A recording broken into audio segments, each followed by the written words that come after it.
Perkenalkan, nama saya Amanda Putri Wilianis dengan NIM 43121110045. Saya mahasiswa semester 7 dari Universitas Mercu Buana, program studi manajemen, Fakultas Ekonomi dan Bisnis. Saat ini saya akan mempresentasikan ruang lingkup e-marketing berdasarkan jurnal International Journal of Research Publication and Review yang ditulis oleh Zina Premila Cutinha dan Dr. S. Sri Ranjani Moksagundam. Baik. Yang pertama ada definisi dari e-marketing. E-marketing adalah bentuk pemasaran yang memanfaatkan media digital untuk promosi produk atau jasa.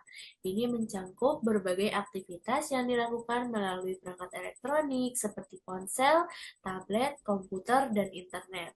Pemasaran ini mencangkup elemen seperti iklan digital, media sosial, optimasi mesin pencari, pemasaran konten, dan analitik web. Selanjutnya, ada beberapa ruang lingkup e-marketing. Ruang lingkup e-marketing lebih berfokus pada elemen-elemen eksternal dan internal yang mendukung operasional pemasaran digital. Yang pertama yaitu ada stakeholder, ada distributor, ada supplier, kompetitor, human research, pasar, regulasi, dan kebijakan. Untuk penjelasan dari masing-masing ruang lingkup e-marketing, yang pertama ada stakeholder.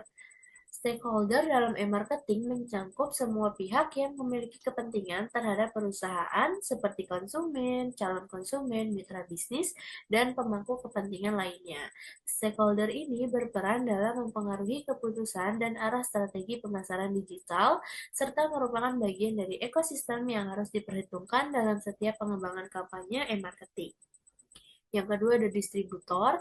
Distributor berfungsi sebagai perantara antara perusahaan dan konsumen akhir dalam konteks digital. Dalam e-marketing, distributor membantu menghubungkan produk atau jasa kepada konsumen melalui saluran digital yang seringkali dapat mengurangi biaya distribusi. Teknologi e-marketing memungkinkan distribusi produk yang lebih efisien dan langsung. Yang ketiga, ada supplier. Supplier adalah pihak yang menyediakan bahan baku atau produk yang diperlukan oleh perusahaan untuk dijual melalui saluran digital.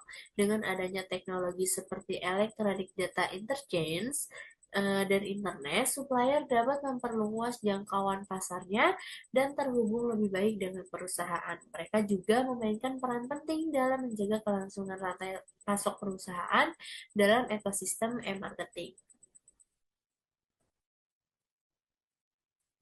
E-marketing memperluas ruang kompetisi, memungkinkan perusahaan dari berbagai ukuran bersaing secara global. Teknologi digital membuat perusahaan kecil dapat berkompetisi di tingkat yang sama dengan perusahaan besar dengan cara yang lebih efisien. Pesaing di sektor e-commerce harus selalu memonitor tren pasar digital dan adaptasi teknologi untuk mempertahankan daya asing. Itu adalah pengertian dari kompetitor. Lalu ada human research atau sumber daya manusia. SDM dalam e-marketing tidak hanya mencakup staf yang mengelola kampanye pemasaran digital, tetapi juga tim yang bertanggung jawab atas analitik data, teknologi, dan pemeliharaan infrastruktur digital perusahaan. Tim ini sangat penting untuk menjalankan strategi e-marketing yang efektif dan berkelanjutan. Selanjutnya ada pasar. Pasar dalam e-marketing mengacu pada jangkauan pelanggan yang lebih luas dan tersegmentasi dengan baik melalui teknologi digital. Pemasaran digital memungkinkan perusahaan menjangkau pasar baru, termasuk pasar internasional dengan lebih cepat dan efisien. Kemampuan untuk menargetkan segmen pasar tertentu melalui media digital menjadi kunci keberhasilan strategi e-marketing. Lalu selanjutnya, kita membahas tantangan, manfaat, dan tren masa depan e-marketing. Yang pertama ada tantangan. E-marketing memungkinkan bisnis untuk menjangkau audiens global dengan biaya rendah dan efisiensi tinggi. Ini juga memungkinkan personalisasi pengalaman pelanggan dan analisis kinerja kampanye secara real time untuk pengoptimalan yang berkelanjutan. Yang kedua ada manfaat.